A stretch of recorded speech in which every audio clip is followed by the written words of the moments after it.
Good afternoon, everybody. Thank you for being with us today on October the 20th. Thank you for being here with us. We are going to have another collaboration webinar with Consolidated Planning Group, Alison Chaverick, and Partner Resource Network. Before we start our presentation, we are going to give you guys information about Partner Resource Network. Thank you again for being here with us. So who we are.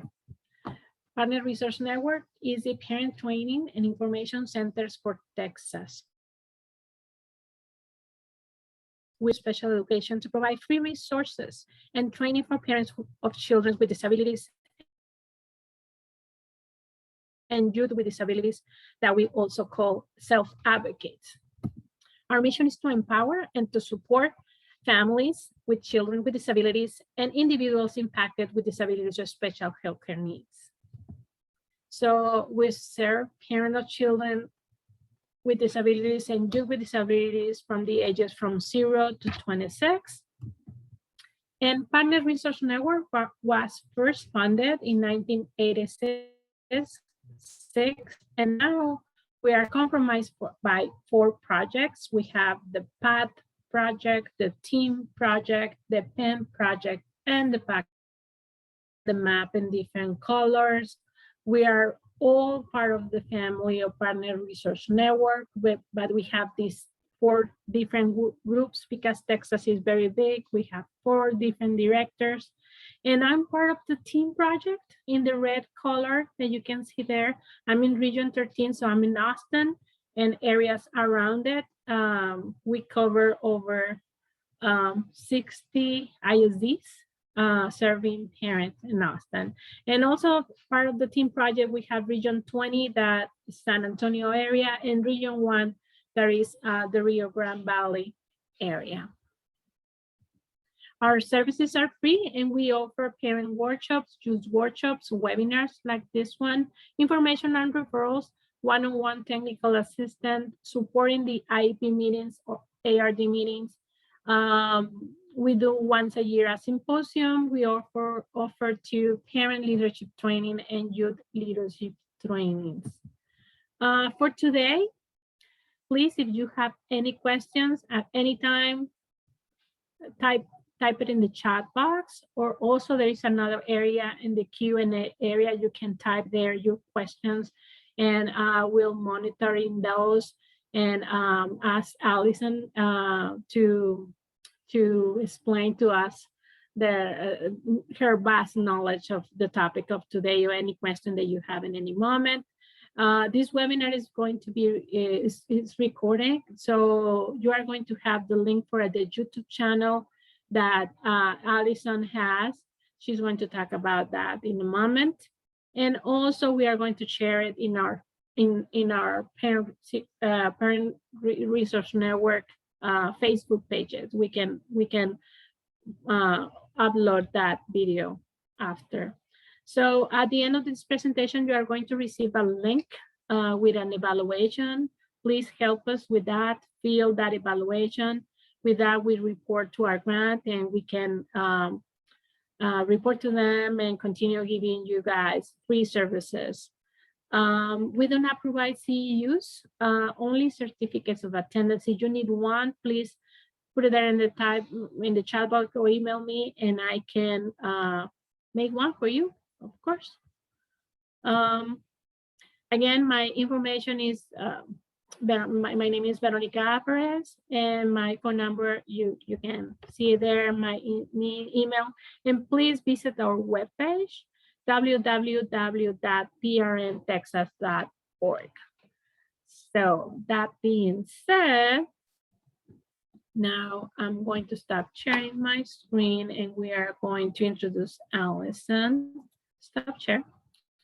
So we have with us today Alison Chaverick, again, from a Consolidated Planning Group. She's a passionate advocate for the special care needs community. She has 25 years experience working with families with that have children with disabilities. She's also a mom of 2 children with disabilities, so she really knows what he's talking about.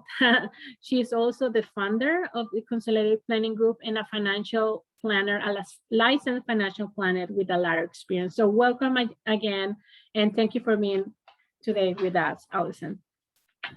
As always, Veronica, thank you for having us. If you guys are joining us for the first time, we're really, really glad you're here. If you have attended our webinars in the past, we're definitely glad you're back. We're honored that you're back.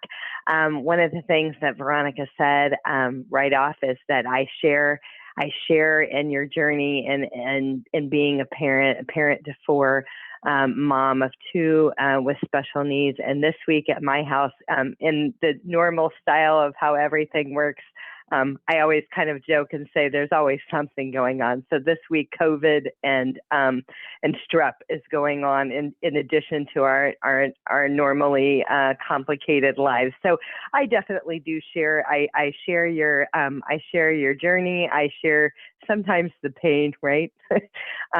But anyway, Consolidated Planning Group, from a professional perspective, I work in special needs planning. So Consolidated Planning Group is a holistic special needs financial planning firm. What I've realized over the last couple of months, and I guess I want to address this in the beginning, is that I've realized that in the special needs community that there is a lot of confusion as to the role of what an advisor does, a special needs advisor, and what a special needs attorney does. And oftentimes, every week, we get calls about, can you help me set up guardianship or a special needs trust? And they get calls every week of, how do I make sure I have the money in the right buckets? What do I do about applying for SSI? What about retirement? All of these other things, they get calls. So I just wanted to kind of share the differences, because basically they don't do both. So your special needs attorney, they're going to be the paper, they're going to be the legal documents that they're going to work with you on. And because your situation is specialized, it's true, you should work it with a specialized attorney that is focused on special needs and estate planning matters as it relates to that. But they're going to be your legal documents. This is going to be guardianship once your child turns 18 if they need it. This could be power of attorney, healthcare power of attorney. It could be a will. It could be a first party or a third party special needs trust. These are all things that on the legal side of the house, the attorney needs to help you set up.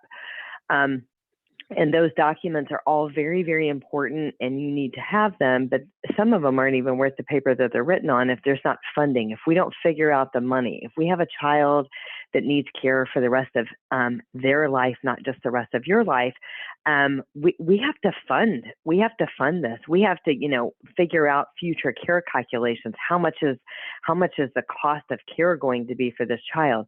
And that's where we come in. We're the money. So they're the paper. We're the money. We are, and how we're different. I want to share a little bit of the differences of a normal financial advisor and a special needs, basically a special needs advisor. So as far as securities licenses and all the same licenses, we're nuanced. We're a little bit different by, being nationally certified as a Social Security advisor, being, a part of the Special Needs Planners Association, those types of things. Our practice is focused on special needs families. We understand the money in the right buckets. We understand not making your child lose or disqualify from, important benefits like SSI and Medicaid and other things. Some of those benefits your child might not be getting yet, but they will be eligible for them if you play your cards right when they turn 18. So we have conversations about all of those things, but we really work with families on, the planning process of what does this look like? So if I have to be retired for 25 to 35 years, me and my wife, me and my spouse, whatever,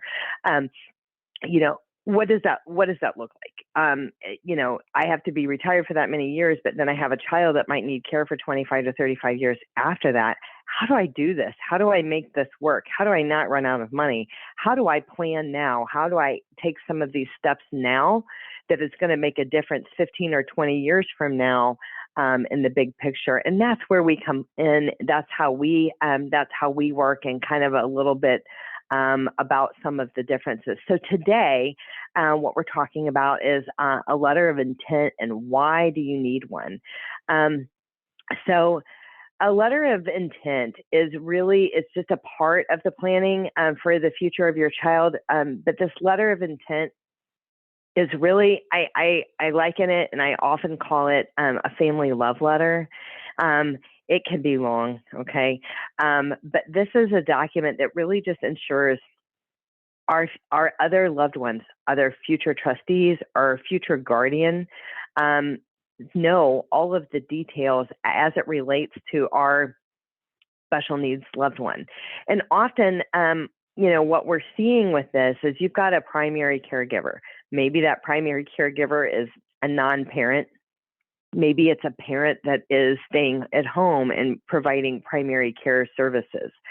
But what we've even seen is that sometimes whoever that primary caregiver is, you know, we use the term that they have forgot more than anybody else will ever know about the day in and day out and all of the details as it relates to that special needs loved one.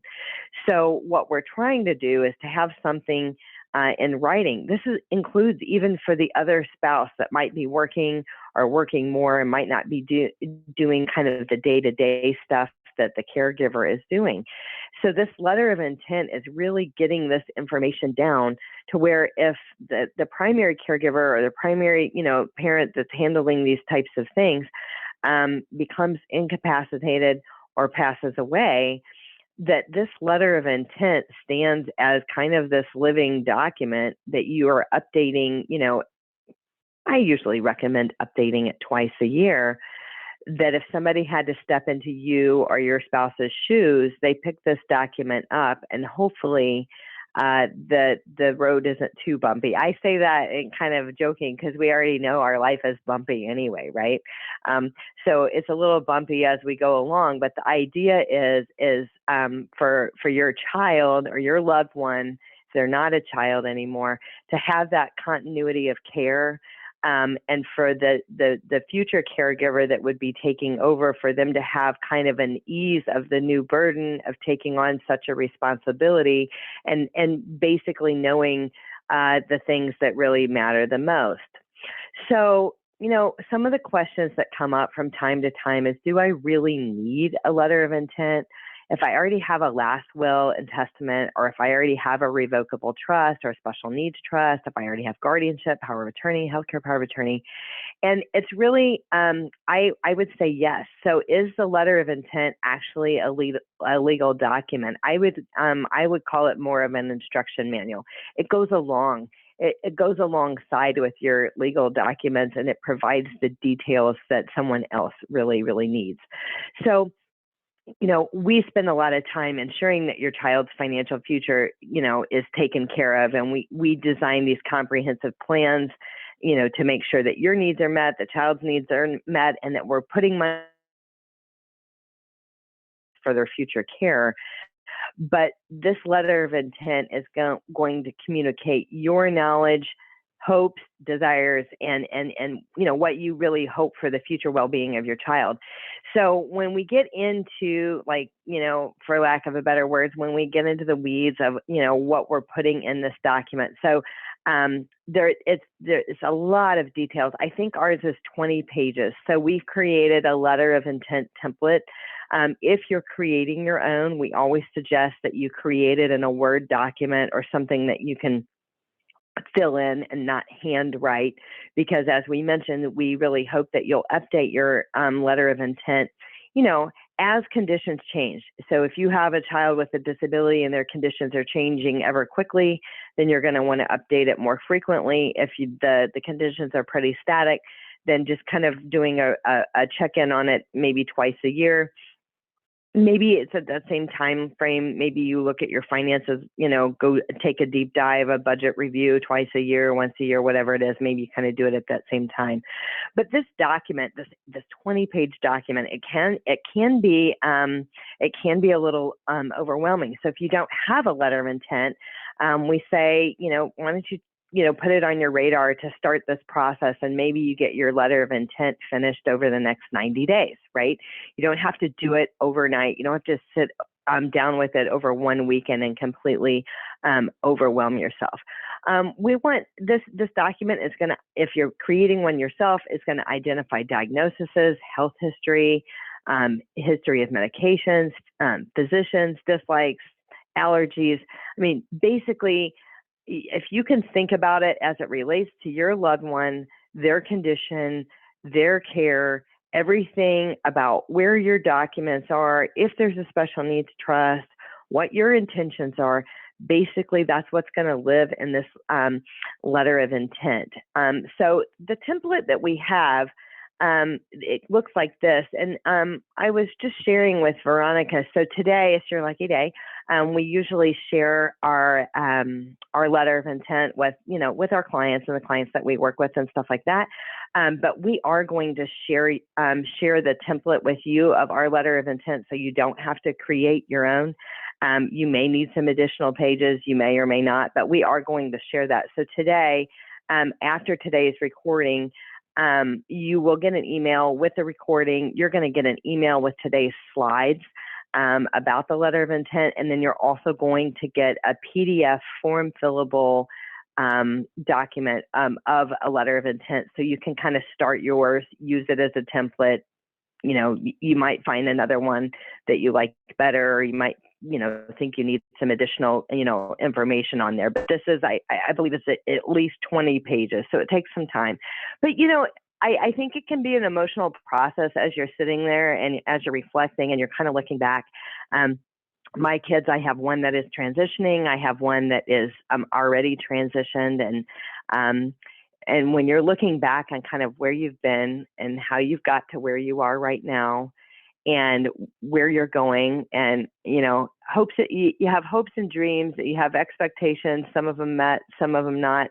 Some of them were so hopeful and things like that. But when you're really laying this out, so if I was picking up your letter of intent, I should have a really good understanding of who your child is, what they've been through, who their doctors are, what makes them tick, what makes them melt down.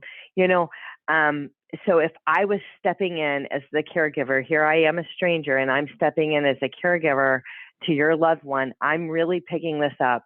And I'm really understanding the situation.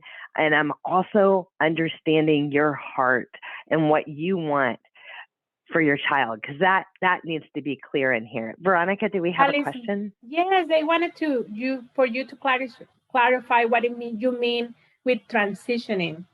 So you can explain what transitioning is in your child, right? That is in that age. And that is a good question. Thank you for putting that in the chat box. Transitioning is a broad word that is used in the special needs community repetitively amongst all kinds of different things. So on one side, like if you're, a physician and you're using the word transitioning, you're talking about your child transitioning from pediatrics to adulthood, and when they're going to dump your child and you have to find a new doctor. Okay, so that's one example of transitioning, and that is something that we all do go through, and it is painful, especially if you've had really great specialists at the Children's Hospital, really great pediatrician, and you've had this relationship for 18 to 21 years. It's stressful, especially for kids that have really critical conditions or complex care needs. But when we're talking about transitioning, when I'm talking about transitioning, I am still talking about that zone, that high school zone. It could be lower than 18. It might start as early as 16. The earlier, the better that you start thinking about transition and start thinking about next steps and what that's going to look like, the better. But, you know, when we're definitely transitioning from age 17 to 18 because they go from being a minor to being an adult, and everything changes as we know it.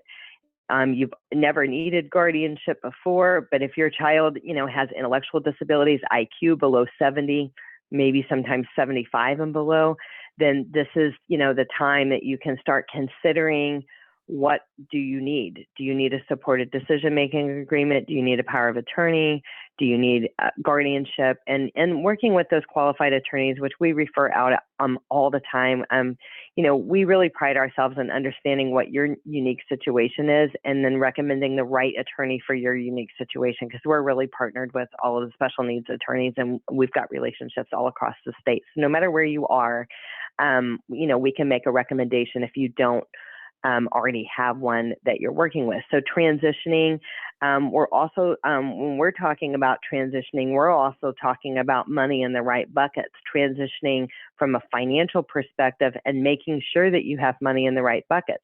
Because when we have a child that is turning, going from 17 to 18, many of our kids never qualified for SSI, or maybe Medicaid, sometimes Medicaid if you had the buy-in or some of the other options out there.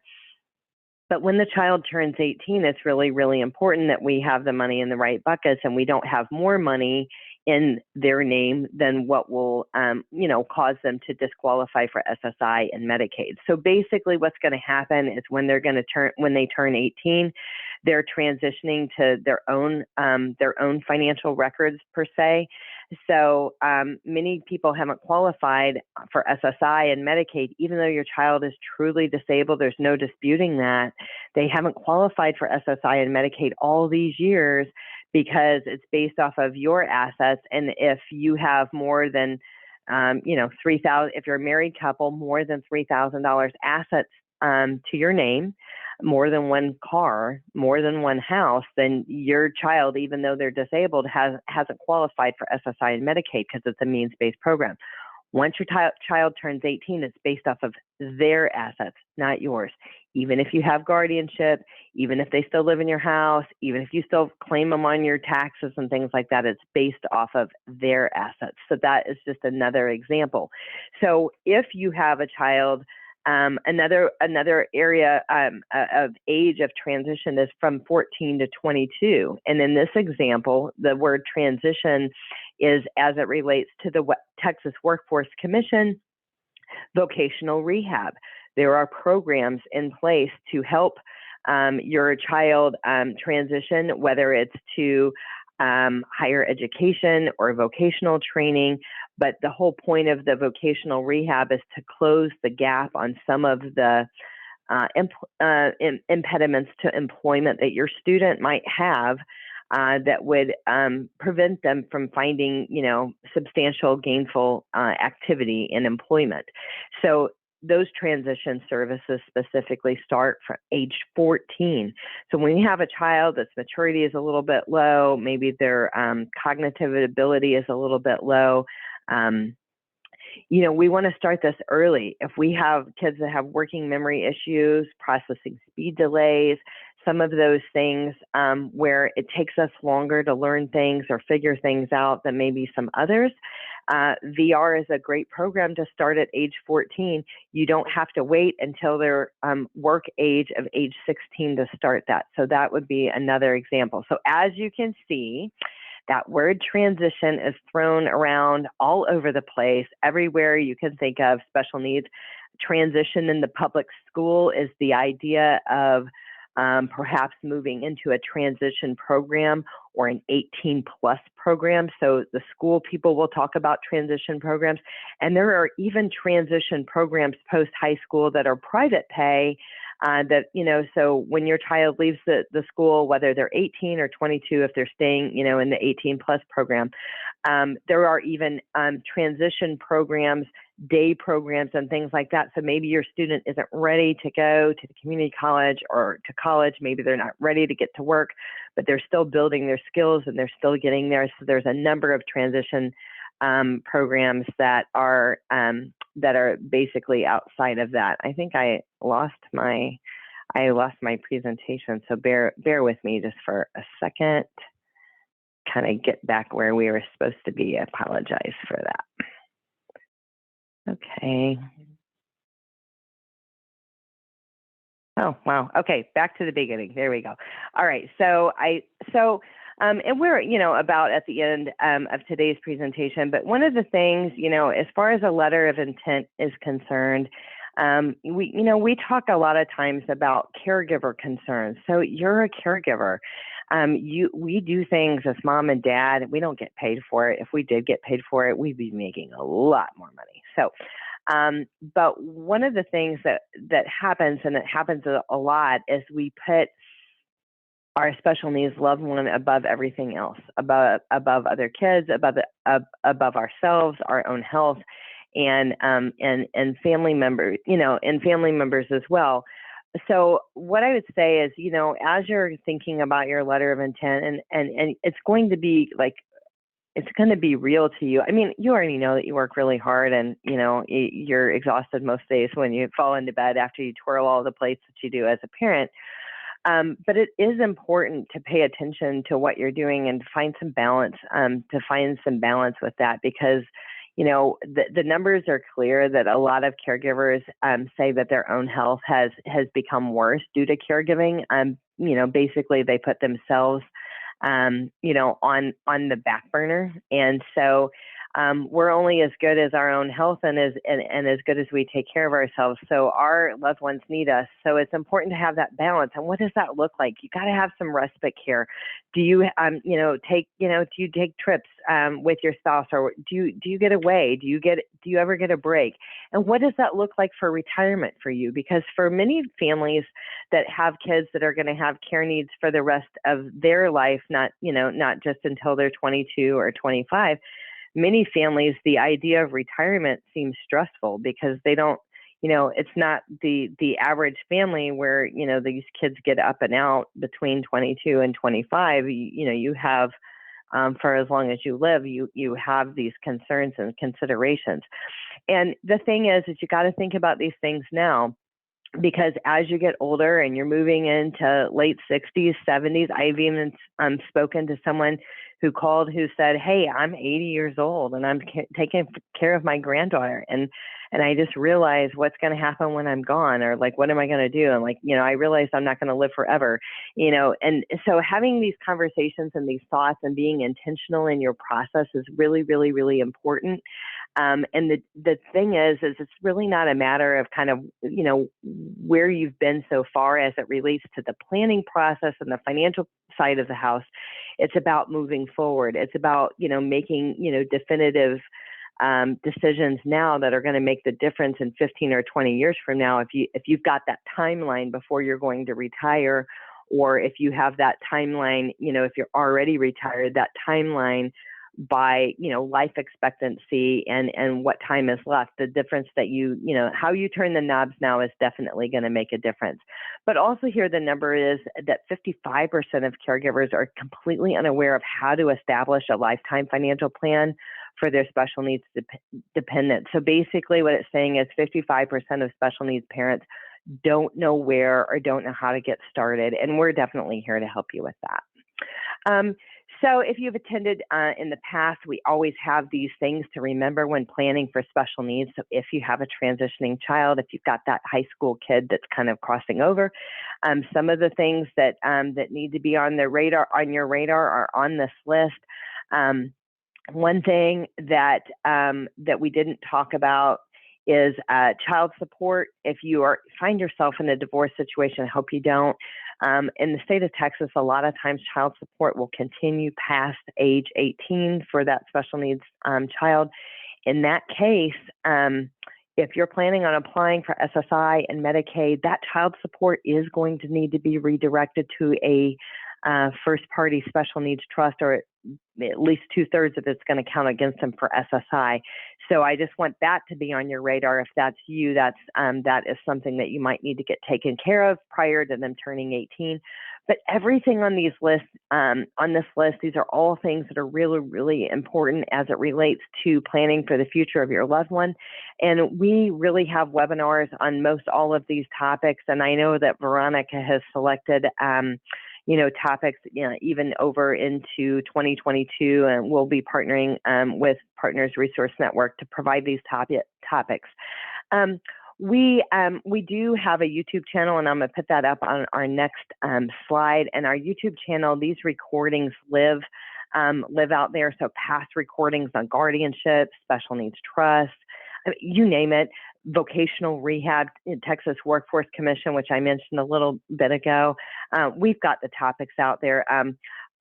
We have a lot of webinars related to college options or post-high school options for kids with disabilities.